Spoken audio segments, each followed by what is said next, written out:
Hello, my name's Ben Hocking. I'm Harry Eade. And I'm Samuel Sage. We are Late Breaking. And you're listening to F1 Online Decoded. We did it so badly!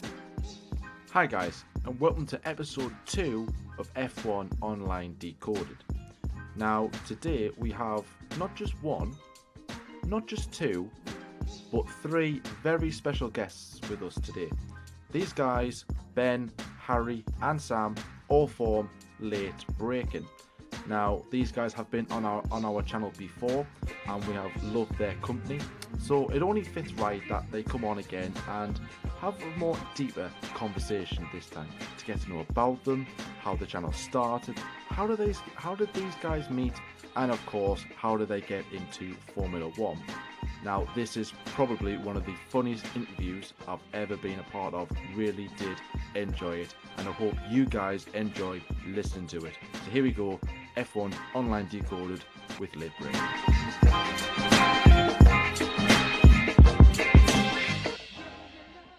Now that was a pretty good intro. I'm not gonna lie, really enjoyed it. Anyways, guys, thank you so much for coming on, taking some time out to talk to us today. How are you all doing? Are you guys okay? Are you well? I'm great. It's my birthday tomorrow, so I'm living. I mean, when you listen to this, listeners, I'll have had my birthday. So please wish me a happy birthday in the comments. Thank you. Well, happy birthday for tomorrow, but earlier on in the week, whenever you're watching this. Birthday wishes. Ah, good fun. I like it. I had a feeling this would be Ben, derailed. Harry, are you okay? Yeah, I'm doing all right. Thank you very much. Very happy to be on the show.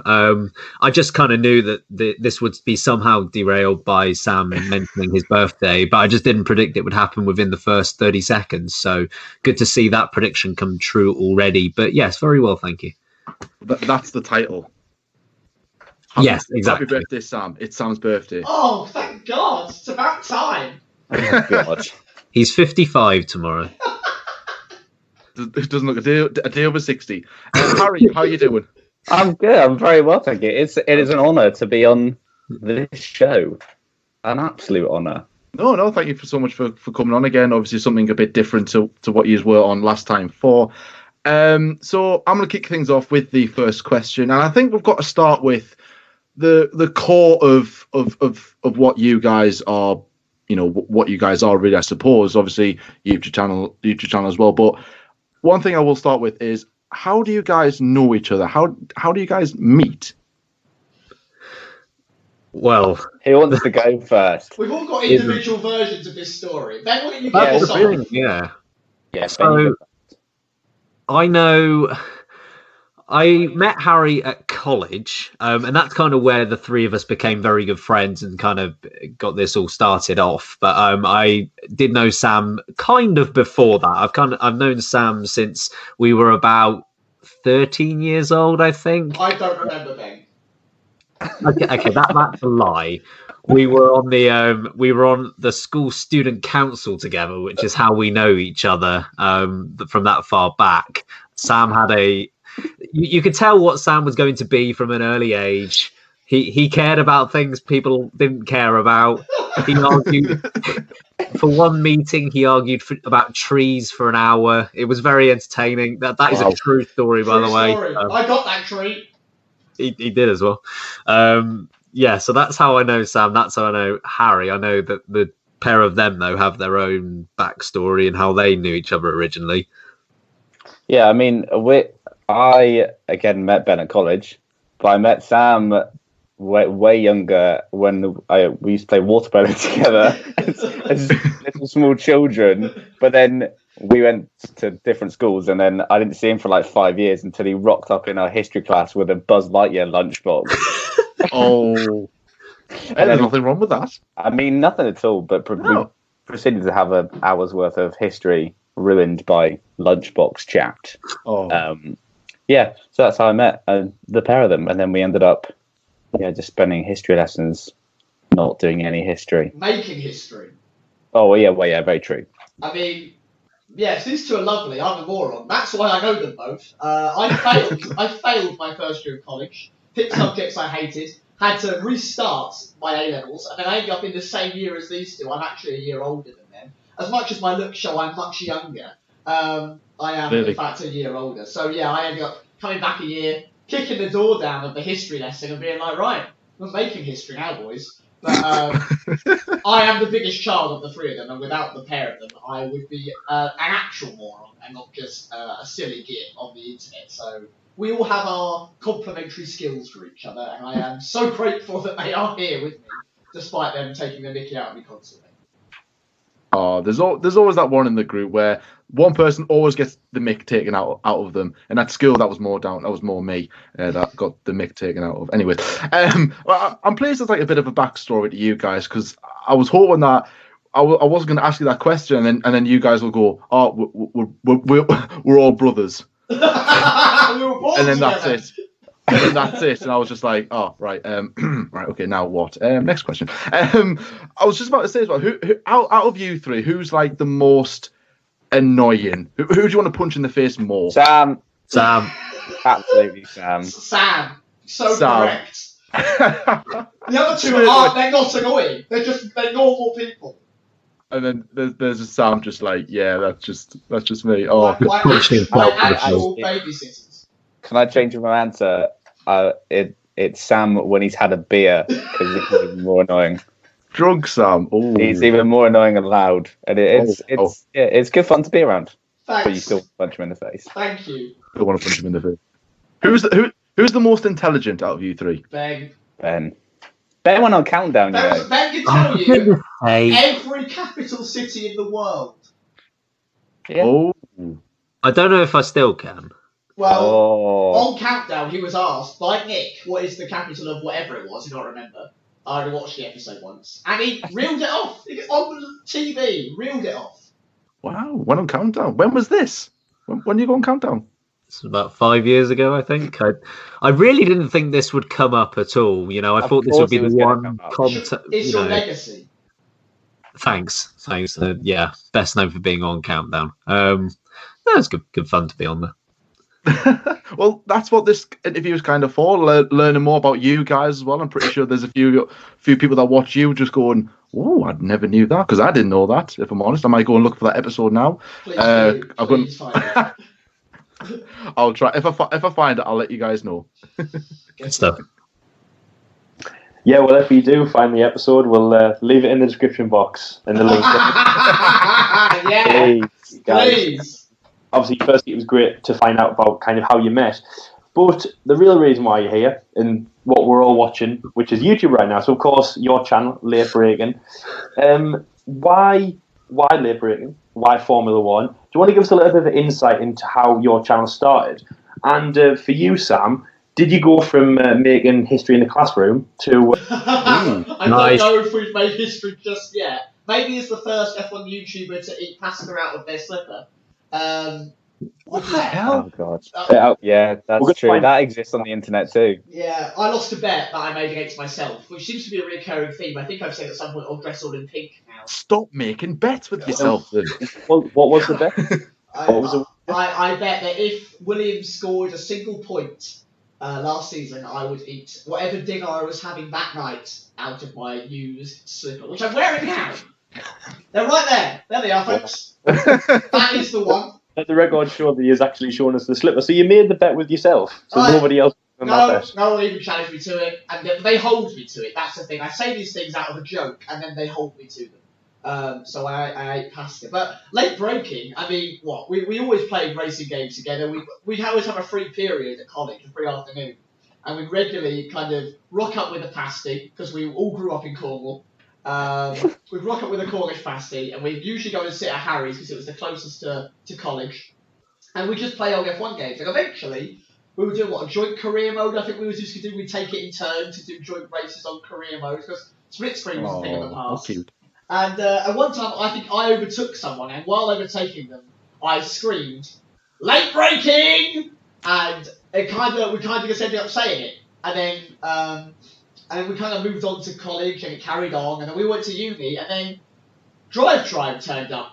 Ben, Harry, do you want to carry on the story at Drive Tribe? Sure. I'll let Ben. Yeah, Ben, you do it. Yeah, so we kind of caught wind that Drive Tribe was sort of setting up. The former Top Gear guys were going to go and form their own app dedicated to people who love cars, not just Formula One. But we decided that since it would have its own sort of Formula One following, that we would get onto the platform as early as we could and kind of take advantage of being something of an early adopter, I guess, and sort of being something of trailblazers on there. It started very, very slowly. I can remember the very early days that we were on Drive Tribe. You couldn't have your own public tribe, basically your own blog space. It couldn't be public until you had 10 people following you. So I remember the very early days of literally asking people, please, can you follow us so people can actually see what we do? It sounds desperate, and it's perhaps more desperate than it sounds. It's really that bad. It was incredibly desperate. Yeah, so we got there in the end, and we kind of experienced a little bit of growth early on, but nothing that major, until sort of Drive Tribe themselves sort of caught wind of what we were doing. They really liked the concept of us three, sort of the personalities that we brought, the content that we were producing, and they decided as a result of that they wanted to kind of push our tribe and sort of encourage people who were joining the website and joining the app to sort of come on to our tribe automatically, and we saw the number of people who were joining our tribe grow very quickly, sort of into the thousands. I think in the end we got up to just shy of 200,000, which was a really it was something we were very proud of and still are very proud of. Sort of producing content and that being shared on Drive Tribe social media channels. So it was a really good chapter and a great opening chapter for us, really. Yeah, I mean, you summed it up. Drive Tribe. Is this still going then? Is this still active then? I mean, Drive Tribe is, and so technically it's late breaking. We just haven't posted on it for ages. Yeah, they moved away from doing any F1 stuff. So and then with that we kind of stopped doing stuff as well. So, but we'd been doing live streams, so we already had a YouTube channel. So then we thought, oh, we'll do that instead. So yeah, and then here we are. Really, it's been I don't know. When was the last time we did something on Drive Tribe? Probably a year ago. The last post was, I think you just whacked one up that we wrote about the Abu Dhabi Grand Prix, but we haven't actually done anything seriously on Drive Tribe now for a year. I mean, we kind of moved to YouTube probably May last year seriously, as in to regularly have a schedule to upload it and have at least 2-3 videos a week. And that's when the changeover happened. So we've probably been doing YouTube now for just shy of a year, completely seriously. We did a few videos beforehand, but yeah, we were doing Facebook live streams for them essentially as their kind of F1 correspondent, so to speak, and hosting silly quizzes, ridiculous stuff. And then we thought, why not do it ourselves? And it's done all right. It's been a laugh. Yeah, definitely. So in terms of YouTube, of course, the transition from Drive Tribe to Labour Breaking, what made you want to? Obviously, you said seriously. What made you want to then pursue Labour Breaking seriously? And of course, what made your content improve and just improve? What changed you into obviously what is now a over 1K subscriber channel? What was that transition? What made you become kind of where you put more effort into this instead of Drive Tribe?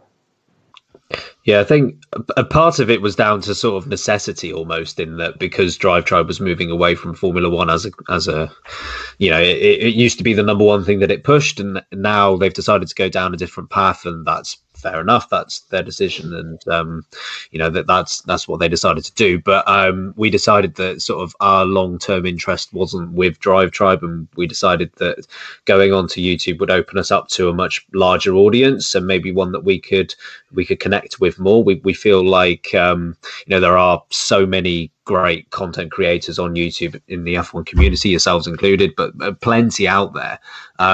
But we feel we do bring something unique to the table in that we have got this sort of connection between the three of us, and we just want to bring that to people on a bit of a sort of larger scale.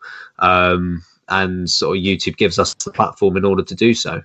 Essentially, we love F1. The three of us have all loved it since we can remember, and we love chatting to people. And what better place to do it than on YouTube? So, silliness in videos about racing. It's great. Definitely, they sound awesome. And I was just about to say that, Ben. I was just about to say, how much better is it? Kind of final thought from me. What makes it better to do it with obviously your three friends that you've known for so long from school and history, with Buzz Lightyear lunch boxes. How does that kind of improve this YouTube thing? Because obviously from our perspective, obviously it does improve it a lot. So how good is it doing obviously with guys that you've grown up with? Oh, it's everything. I think it's the reason we keep going. It's the reason we put so much effort into this and so much time. It's that we're all three of us are very busy people. We don't have a lot of time throughout the week, and unless we were truly passionate about something, I don't think we would spend as much time as we do on it. And it's just a laugh. It's something that it just feels like sort of it is just a chat with your friends, and it's great to be able to have that opportunity to not only have that chat, but to sort of make something of it and speak to other people who are like-minded and enjoy the sport as much as we do. Speaking personally, I've enjoyed Formula One throughout my whole life, but sort of from an early age compared to I had a real like for it in an early age, but that kind of disappeared for a little while, mainly because I just didn't have the people that I could speak to about it. I'm a racing purist, absolutely love the sport, but without the people to share that with, it really takes away an element of it. So when I became friends with Sam and Harry, and we could get together every week and talk about Formula One, what happened in the last race, that was the real difference, and that's what kind of got me back into the sport and absolutely loving it again. So I think sort of having those people that you can speak to, it makes the whole difference. To add to that as well, it's like Ben said, it is just having a laugh with your mates. But it's really nice to sometimes when you get a comment that says, I don't know, I was having a rubbish week, so I'll watch your video and it made me cheer me up. And that kind of stuff that's awesome. That's just really cool. Our stupidity makes people laugh. It's one of those weird things. You make a video, you put so much effort into it, as you guys have done, so you're fully aware of the effort it takes to grind out a video, do the thumbnail, promote it, all that stuff, and you get that one guy's comment that's like, "You've had me in stitches today," and it sounds ridiculous and really soppy. It brings a little bit of a tear to my eye. I've got to be honest with you. It honestly means the world that someone watches us and goes, "I bloody love that. I'm going to come back again and watch you again." And I don't think there's a bigger compliment that I've ever been paid than someone going, "That was really bloody funny or really interesting. Thank you. I'm coming back." It's great, and that's pretty much the key reason why sharing it with like-minded people is wonderful. Yeah, definitely. Yeah, sounds good. I agree. Yeah, we've had a few comments where it's like, oh, yeah, we've had our down days and stuff. I've had a really whatever week and stuff like that, and someone comes along and says, "Oh, do you know what? I really enjoyed this video. I really enjoyed that," and it just makes everything worthwhile, and like, yeah, it just puts like a big smile on your face. And no, I don't think it sounds cringy at all, Sam. I agree. It does like bring you just like you look at that comment and you just go, you know what? It makes everything. It does make everything worthwhile. You touched on there just briefly about how like Formula One has been a big part of your lives. Well, throughout the majority of them, I suppose. The question is how did you guys get into Formula One? Can you remember like the origin and how you all started to get into the sport? I have watched it for as long as I can remember, so I can't pinpoint an origin. I was always a massive Schumacher fan. Still am. Just gonna put that out there. And so I've heard stories of when Schumacher broke his leg back in like '99. It was on my birthday. I was 3, and people would come around to see him on my birthday, but I didn't care because I was watching the F1.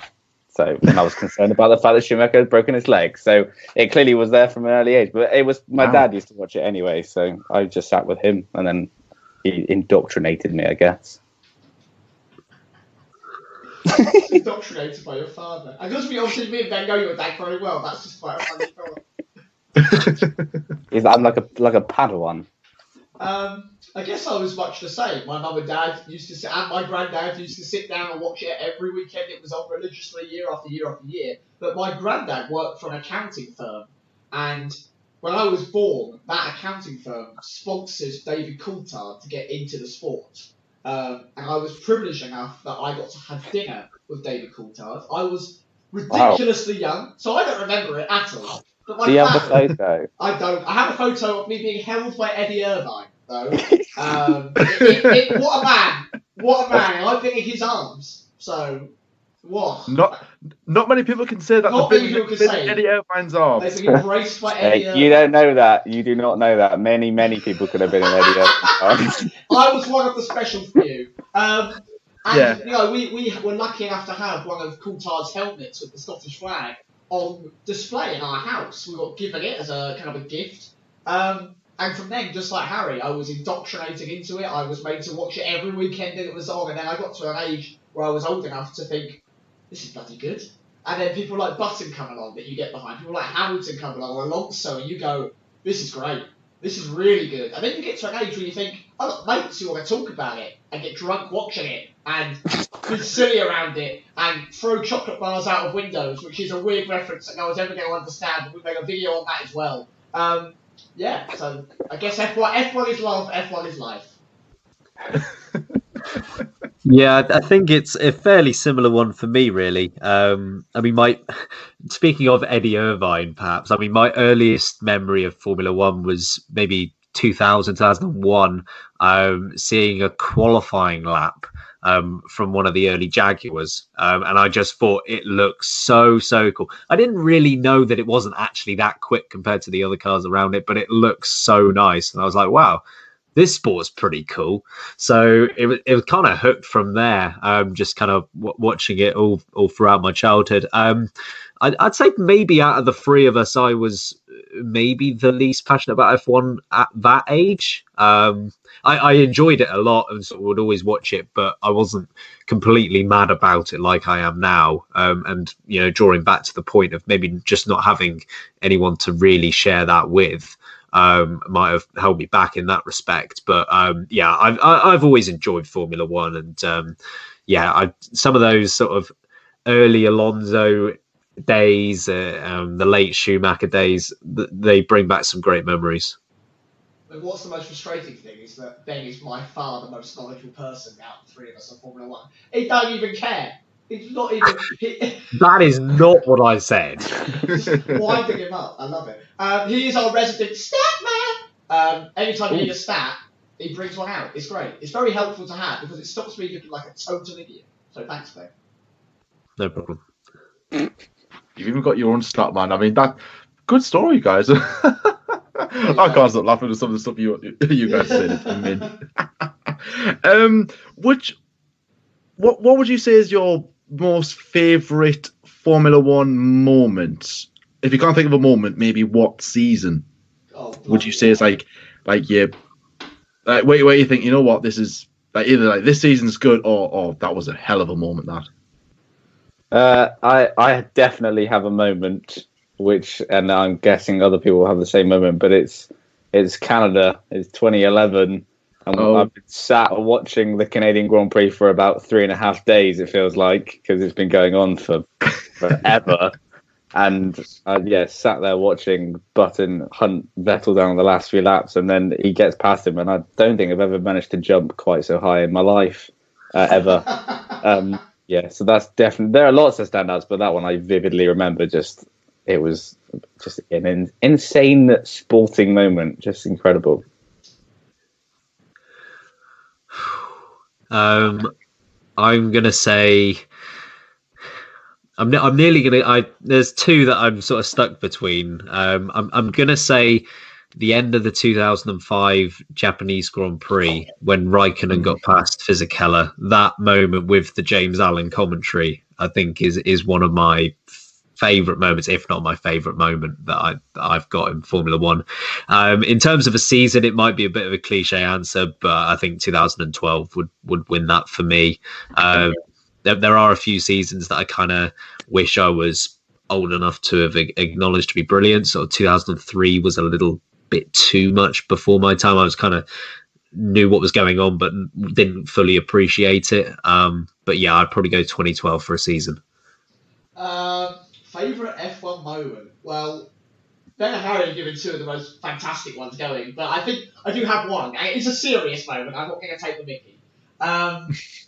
It's got to be Hamilton's crowning glory. The coming around the final corner of Brazil to hear, is that Glock? You know, falling away, and Hamilton just passing. And I'm a bit of a patriot, okay? I've always got a soft spot for the Brit on the grid. I'm sorry, but I do. And I think that's normal, right? You know, if you're Dutch, you love Verstappen. If you're German, you've always been a Schumi fan or a Vettel fan or you're Harry. You know, it's one of those things that, I don't know, I was so, as Harry said, when you jump, I jumped so high, I had goosebumps in me, I was like, it's going to happen. And also, it was the birth moment of Massa's dad cam. That moment where it pans across the Ferrari garage and his dad's like, yeah! And then it's like, no! And Nicole Scherzinger flinging herself out the pit garage. I mean, that I was Nicole Scherzinger in that moment. Samuel Sage is Nicole Scherzinger, confirmed. What a day in Formula 1 history. So, you've heard it here there you first. go. I mean, that moment there was the birth of the greatest Formula 1 driver of all time.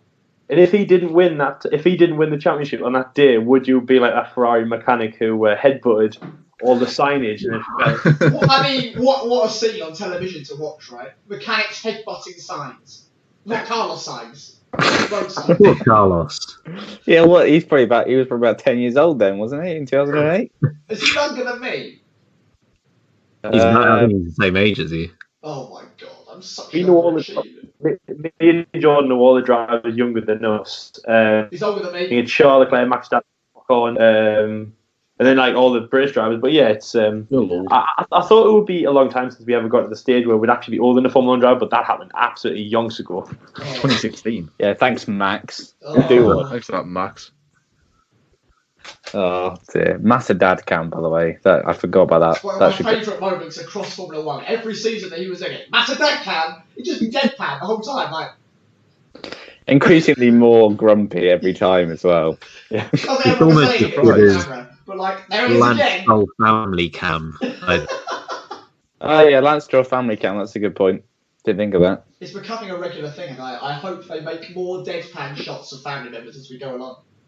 Yeah, we see what the reaction's like in the garage, especially now this year. We need to get one with Papa Latifi, man. That's where it all is. Get one with Latifi. So, anyways, of course, Formula 1 is life, as you said, Sam.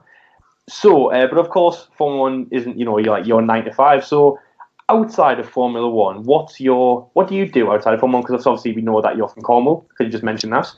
And you've been on Countdown. But apart from that, what is kind of the average life of labour braking when the cameras aren't on? I just hibernate in that cupboard. Yeah, literally, we just thought of you you can turn the C-3PO off in Star Wars. It's just like that. Half past 7 on a Tuesday.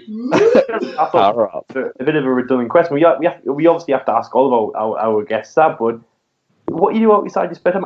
My spare time is Formula 1, and so is Jordan, so it's kind of like a bit of a dull question. Anyways, but of course, I assume... Mine is not, at all, actually. I'm very much Formula 1 heavy when we record Formula 1, and then when Formula 1 is on the telly, I'm like, wow, Formula 1, let's go. But I think actually the three of us are quite different in terms of our loves in life. I've just been made redundant. How fun is that, folks? I'm 25 tomorrow. I've just been made redundant. This is great. So I'm currently moving to London, looking to get a job in social media management, community management. Anyone out there who's in motorsport, please let me know now. I guess I'm very into fashion. I'm very fashion, obviously. See, he's very... as we can see by the... I would like to show it. This is matching. Wow. I'm in a matching two-piece, everyone. Put it away, Sam. Put it away. Yeah, love fashion, love music. Love TV, love film, gaming. Very into strategy gaming. I have my own simulation rig here, which I regularly spend in VR doing. But yeah, we're pretty normal, boys. What about you? Ben, you go. I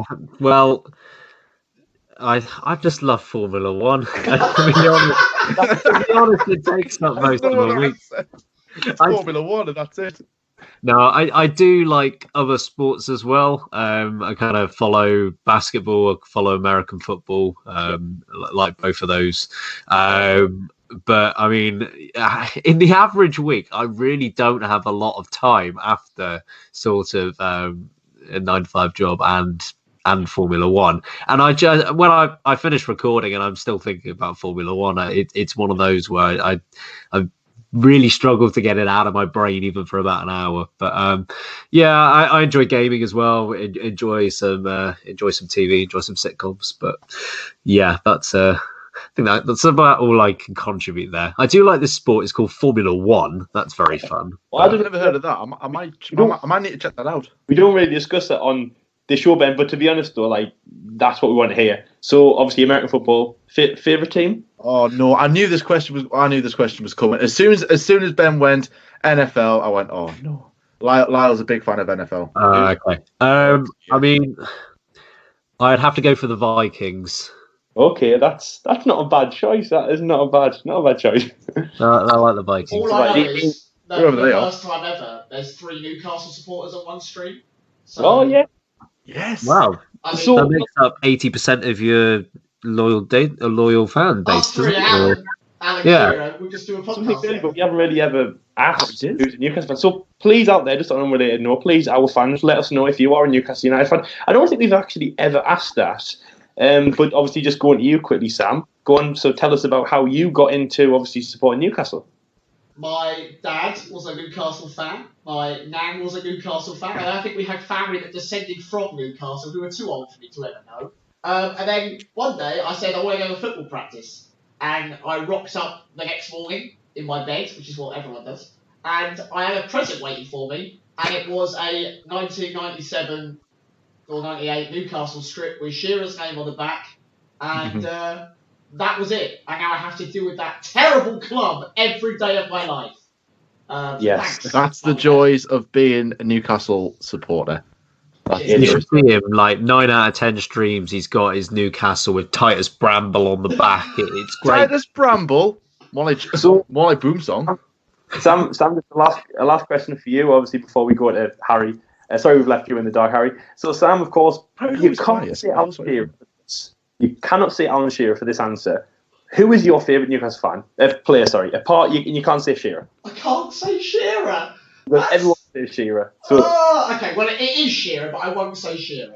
It is Shearer, but I will say Shearer. But I've just said Shearer. But I can't say Shearer. I think Yeah. out of the people I've actually watched who are not from our history, people I've been alive watching, I think probably Laurent Robert. I have the best memory of watching those free kicks. Best left foot. Oh my god! Lon Robert is he was my hero He's a growing up. hero. It wasn't Shearer, it was Robert. He's Yeah. a hero. Oh my god! What I wanted a left foot like him. Steve, Nobby my- Solano absolutely snubbed. I mean, Well- anyway, this isn't a Newcastle stream. Nah, unfortunately. No, I'm getting off sort topic. of. My favourite was Shea Given anyway as a goalkeeper because obviously I saw him play. Anyways, I don't know what you're laughing for, Sam. But Shea Given was amazing. It was. Definitely It was messed around class. here. It was class. Sorry, Harry, tell us your story, mate. Harry, Yeah, Yes, I do not watch football, so the past 5 minutes have just gone right over my head. I'm not, apart from Shearer, which I know he is a player, but I had no idea. I didn't like football when it's coming home, and it doesn't. was played a lot of that in 20 So I years. give up for another 4 years. Yeah. Yeah, that I'm like Ben. You know, I'm a simple man. I just like F1. I just like F1, and I like. To be fair, I like watching other motorsports, and I like watching a bit of rugby when it's on as well. I like going to the pub for have a few jars and watch the rugby. And I love a cup of coffee. These two drink tea. Oh no! Of coffee, lads. I'm not a coffee drinker. I know Jordan is, but I am not a coffee. I like When I worked to Italy in 2018, I tried to drink coffee. I really did because that was the only thing I served over there for breakfast. No teas, no hot chocolate, just coffee. And I was like, nah, I don't like this. So anyway, guys, obviously, last thing, kind of in your Formula One, we didn't ask this when we said how did you get into Formula One, but favorite drivers. Go on, list your favorite drivers. I mean, I've already said that I'm a massive Schumacher fan, so he always sits at the top of any pile of of F1 drivers. And then I got a soft spot for Vettel because it's the same sort of German in a red car. And then I also got a soft spot for Alonso because he was the person who beat Schumacher, which makes no sense, but it does. Yeah, but still Schumacher is the number one for me. I have a load of hats. What about you? Who's your number one? Oh, I mean, it's got to be Yuji Ide. Every time. No other contender. Of course, I'm getting Jarno Trulli. Jarno Trulli, the qualifying king. To be honest, I've never really had like favorites. I've always like tried to be as unbiased as I can possibly be. I'd be lying if I said I didn't have a soft spot for Jenson Button. I do like Jenson. Of the current lot, probably Daniel Ricciardo. Do like Carlos Sainz as well. Obviously my boy Jarno Trulli. I love him. Ben just loves a train. Why is he your boy? Just explain that a little bit. Why is Jarno Trulli your boy? The haircut, the qualifying pace, The lack of pace. Choo choo. of a train. No, I think Jarno gets a bit of a. He's all right. All right, he's all right. He's all right. Same goes to Nico Rosberg. He's all right. Yeah, I'm with Ben on that Nico, one. Nico was great. You know I like Nico. Valtteri Bottas is a new Nico Rosberg. Anyways, Sam, who's your... Why have we got to start my bit on Nico Rosberg? That takes all the fun out of it.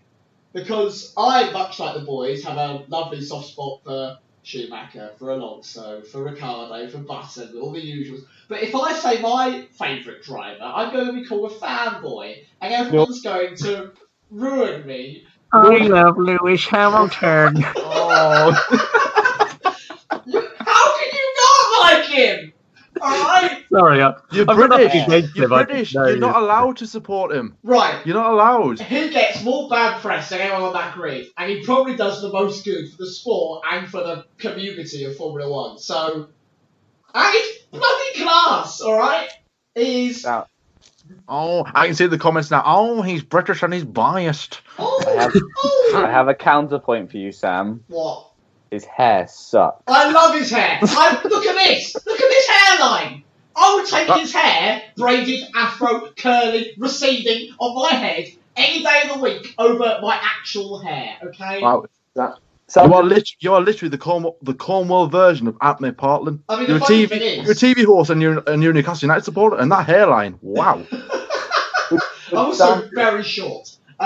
Yeah. The funny thing is, I'm actually from Essex. I'm not from Cornwall. I mean, the only one still in Cornwall is Ben.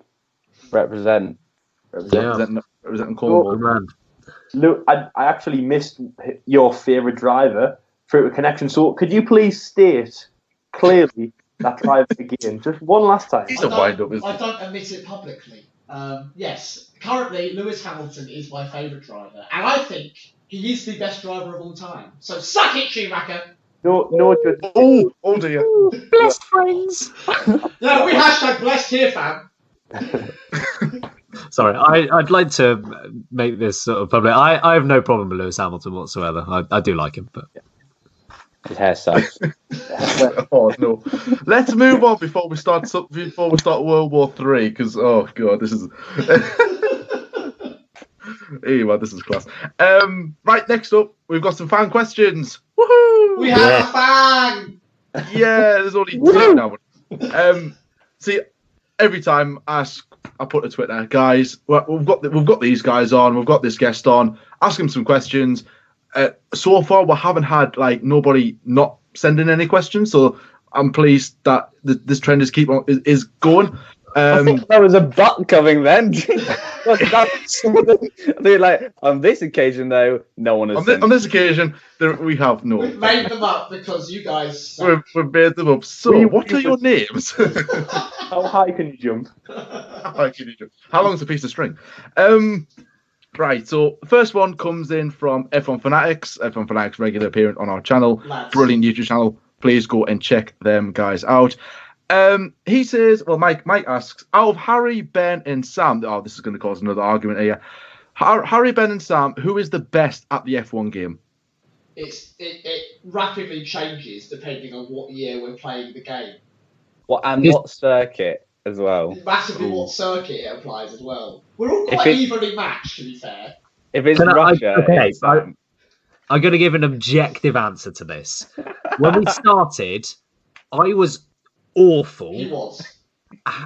Sam was pretty good, and Harry was the best.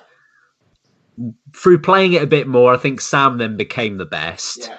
And then because Harry is stuck in a prehistoric age and didn't get a PS4 until like a few months ago, he then became the worst. And through playing it more, I think I am on a similar level to Sam. I think across a season, it would be pretty bloody close if we were serious about it. And yeah, track to track, there is actually, I think I'm better at the likes of Monza, at Russia. I'm terrible at Monaco. Ben and Harry seem to be wicked fast around the likes of Silverstone and Brazil, and they leave me in the dust. So it would be pretty close across the season. I'd say that actually I'm probably the worst now. I do play it the least, but literally by like 2%. There you go. There you go. We didn't even argue. Yeah. I would bother. I'm very surprised. I don't know how you're going to manage for the next few questions. Anyways, so the next question comes in from Jack Chambers. Shout out, Jack. And he says, "What's your Formula One Mount Rushmore?" So of course, Mount Rushmore, if you didn't know, four US presidents carved into the wall in stone. So who would be your four men to have their faces etched in Formula One stone? What a bloody good question that is. That is a great question. That could win question of the year or question of the series. That's question of the decade, that. Jack Chambers with the big shout. Love that, my man.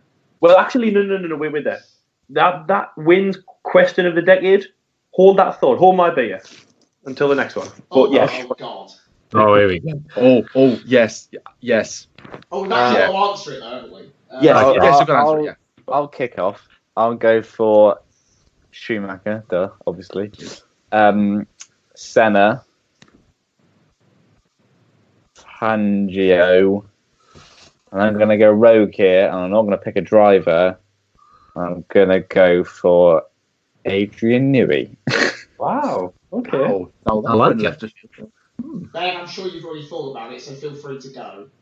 All right. I mean, I've kind of got in my absolute exceptional tier, I've got 6 drivers. So I'm going to have to knock 2 of them off, which I'm very sad about. I would say Michael Schumacher, Lewis Hamilton, Alain Prost, and Juan Manuel Fangio. Alain Prost. Wow. Okay. And I feel very bad about leaving Senna and Jim Clark off, by the way. But, yeah. Oh. It's good. I mean, I think that it's not all about necessarily how brilliant you've been, but this is the face, right? These are like the founding fathers, the people that you remember, regardless of whether they won 7 titles or not. Funny enough, the first 2 people are going to be Michael Schumacher and Lewis Hamilton.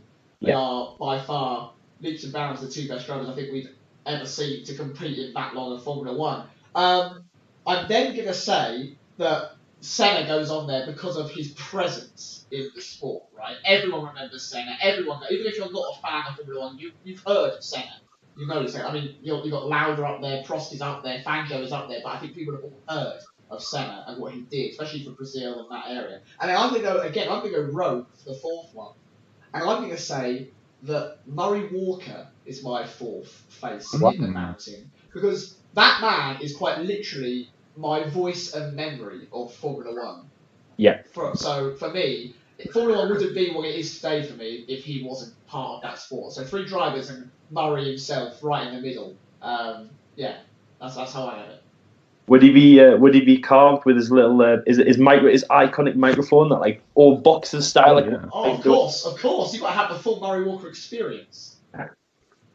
Copyright coming soon. Next question comes in from Johnny's Corner. He says, opinions on Checo's pizza. Oh no! God! I tell you what, I have seen Bruno Senna drive a Formula One car, and Checo's pizza is still the most disgusting thing I've ever seen. Oh my god! Ben, Just explain in case someone's like, I don't get it. What's Checo's pizza? I mean, So it had like mayonnaise and peas or something. I can't even remember what was on it. And like there were chips on there. Yeah. It was the most disgusting pizza. Was it sugar and chips? It was chips. Well, I mean, that is vile, isn't it? I mean, if you've seen Ben's shoes, the pizza is still more vile than Ben's shoes. But there's one thing that could have made it more vile, and that's pineapple. So at least it didn't have any pineapple on it. I mean, It's about the only thing it didn't have on it. Yeah. I mean, we can all agree on the lack of pineapple. Thank God for that. Yeah, opinions get in the bin with that, Checo. Big up hands for that. Pretty straightforward.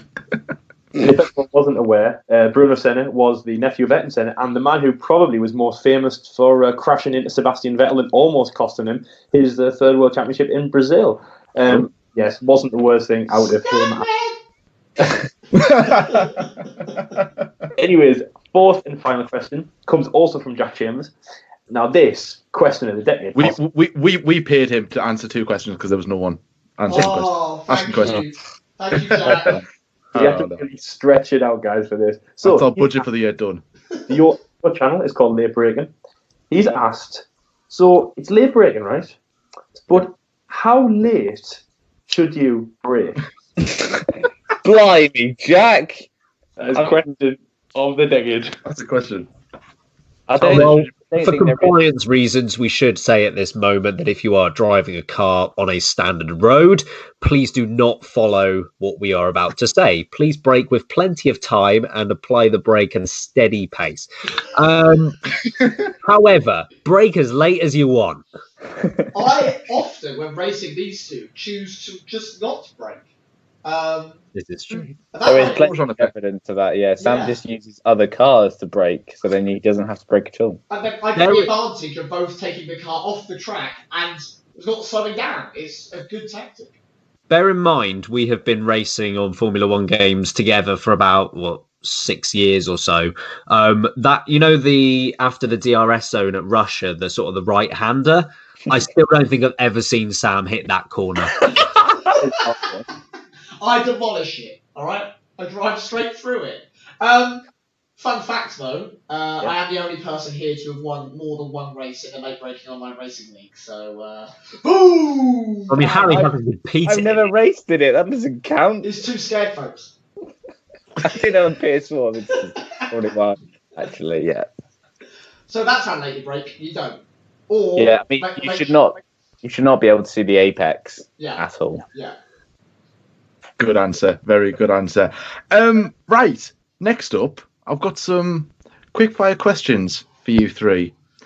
So how it's going to work, I've got a 50-50 question really, and you just got to choose which one out of the other one you would prefer. So it'll go Ben, Sam, and then Harry. All right, you got 4 rounds.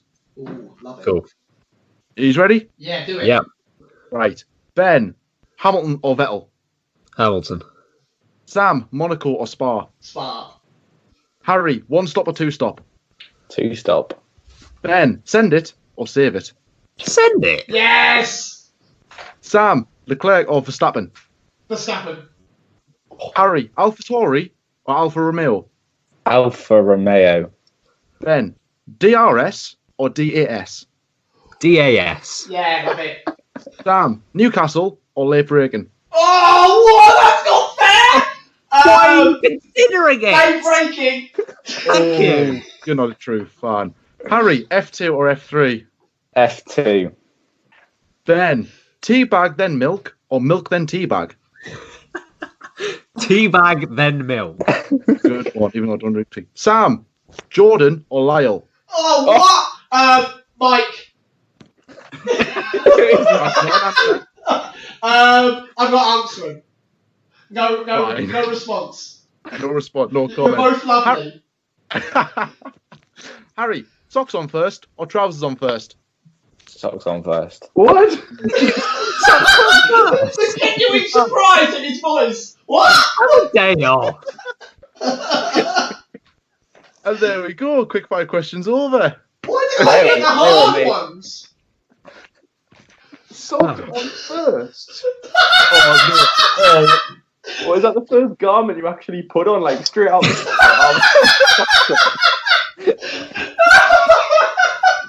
Like, I actually shower with them on. That's I wouldn't have time to put on one thing. I'll put my socks on. Socks off. I never knew. I heard it this week. I heard that question was like a trending thing on Twitter. I didn't think that it would cause this much like. That's class. It's the most Grounds for controversial question removal, we've had. that is. That's the best question to end that one like. That's hilarious. Oh my word! Right. So the final thing in this interview, guys, it's been absolutely incredible, and we've had such a laugh and a half, really. Is your F1 dream team? So from you guys, obviously from late breaking Formula One team or whatever, you can obviously come up with your own name. I need 2 drivers, 1 car, your team boss, and your team name. Sorry, in the car, like from maybe a famous constructor from one of the years. Who is going to be late breaking Formula One team? Have we got to all decide together? You can run through kind of each person's preference if you want, and then kind of maybe pick the best one out of them all. But yeah, 2 drivers, 1 car, team boss, and up to your official team name. And let's throw in a team sponsor as well, because we did that with Mike, and that turned out to be quite fun. So a team sponsor as well. Ooh. Crikey on the Okay. mic. Okay, so should we start with our drivers? Yes. Um, I think I'm Well, Schumacher.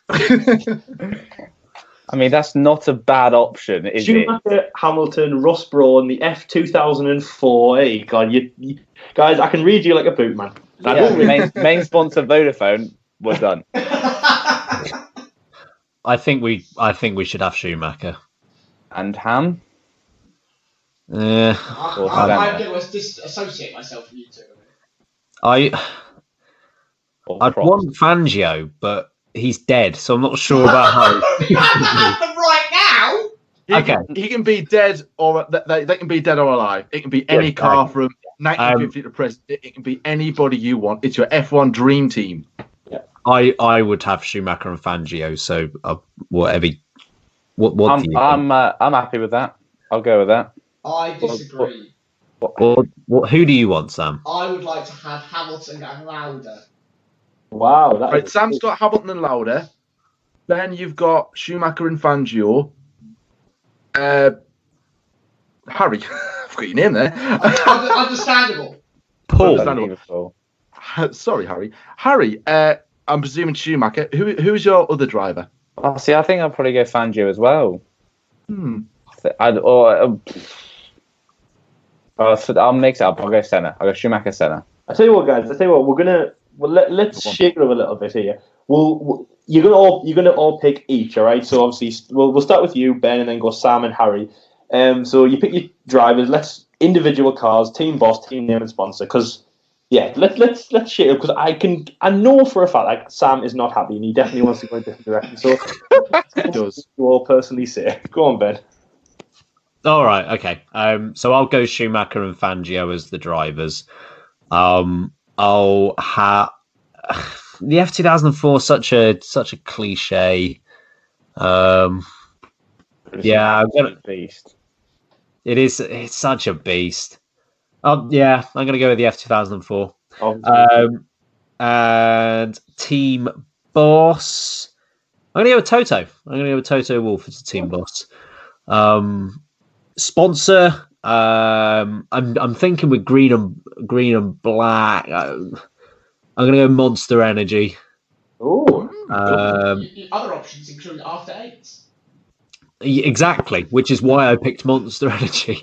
Have I missed something there, or Team name? Yes, team name. Yeah. the Yarno Trulli Appreciation Society? Does Jan Latrulli have what's his position in your team? Oh, he's a team owner. So he's team owner. Team owner. Yeah. Let's go with yours. obviously it was a Hamilton Lauda, so let's go with your car, team boss, sponsor, and the team name. Right, yeah, Hamilton and Lauda. I mean, what an intellectually brilliant lineup there. Yeah. I think the car will have to be the MP4-4. Yeah. I mean, hello, the most successful car of all time. I mean, the other options include the F2004 or one of many Mercedes in the last 4 years. But yeah, MP4-4 because it's proper class. Team boss, I think, is going to be. See, I always said Toto as well, but I don't want to go the same route as Ben. So I'm going to say Ross Brawn. Okay. For team boss. And sponsor, I mean, I love a yellow and black car. Green and black is by all means the perfect colour combination, but I've got a real soft spot for a yellow and black car. So it's hard not to pick the classic Jordan sponsor, really. Benson Hedges. I mean, because I love that livery. So yeah, I'm going to go for a yellow and black MP4-4 Benson and Edges. Oh. You could have said Watford Football Club sponsoring you there, but I could have told you to bleep off. did you also say John, because we actually have a John on here? But, oh God. Hello. Harry, what is your? So obviously you've got your two drivers, Hamilton and Fangio. Do you want to lock them in? Hamilton and Fangio. Schumacher and Senna. Yeah, that was right. I just mixed them up there. Senna, new one. I thought you said Fangio. I was going to go Fangio, but I thought it mixed up. So Schumacher, Senna, awesome. And so let's go. Your car, team boss, sponsor, and of course the name. Yeah, Sam, what did you call yours? Oh, we're better than you, and we know it. F1 team. Oh, that is nothing. I mean, just what David Croft saying that. The two, no, but Force Indian, no problem. You'll have a mouthful saying that. Okay, so yeah, Schumacher, Senna, my drivers. The car is the Williams FW14B, and the team boss is Ron Dennis. Ooh, love that.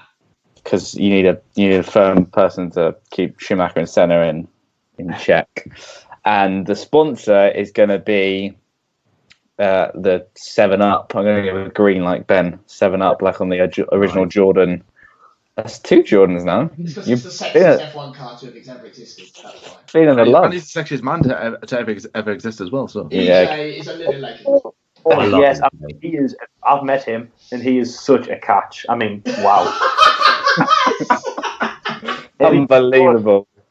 I mean, get in touch. I mean, because he is on fire. Even though I did meet him after working about 14 hours in the sun, so it's not an amazing picture, I'll admit, but it is on my Instagram. I'll try and share it maybe with this episode. But yes, anyways. But yes, Eddie Jordan. I mean, wow, what a catch. Well, there's my team name. It's Eddie Jordan. It's a catch. Yeah. Some wacky team names there, guys. But this is where we're going to sadly conclude the interview. I mean, I've had such a laugh today, guys. I mean, every single one that we've done of these have been really, really good. I've never laughed so much. I'll take that. That's a trophy. We're good for something. That was, oh my God. I hope you guys listening enjoyed it just as much as we did. But guys, thank you so much for taking your time out to come and talk to us today. Really, really enjoyed it, like I said. Obviously, you've been on the channel before, but I'll ask you again. This is your time to kind of plug in, advertise yourself. What have you got going on? Advertise your channel, and what have you got coming up for the 2020 season? Oh, all right. The pressure has been put on me. Don't trust us. Exactly. Yeah, we're as psyched as everyone about the season coming up. We've got plenty of content planned. We're going to be continuing with our sort of race reaction videos, I guess you could call them. Sort of very raw, straight after the races have happened, straight after sessions have happened. So it's sort of unfiltered discussion. Can often have some interesting opinions as to what's happened from a weekend. So definitely tune in for those. We're going to be continuing with our podcast. So we have a weekly podcast. We then upload parts of that podcast to YouTube so you can catch it either way. And there's always interesting debates to be had. We're it's not as if we're not focused on the on breaking news that comes out, but we're very opinion based. We sort of let Sam's personality sparkle sometimes if we're feeling generous. So It certainly does. And let me off the leash sometimes. I mean, yeah, we're more dedicated than ever to be getting content out there this season, and we'd love to be able to share it with as many people as possible. So, I mean, if you love what you guys do, and I'm sure they do because they are very sensible people out there in the world, then come give us a subscribe as well, and see if you like our content too. Nice, good job, Ben. Yeah, smashed it. Pidgey's Justice. Oh, wow. Good speech. But yes, anyways, guys, obviously I'll leave links to your channels in the description below. Obviously your podcast as well. Hey, no problem at all. And of course, go and check them guys out if you haven't already. But guys, thank you so much for listening. Really have enjoyed it. Call me till the next one. And until next time, we'll see you later. See you later, guys. Bye. Bye.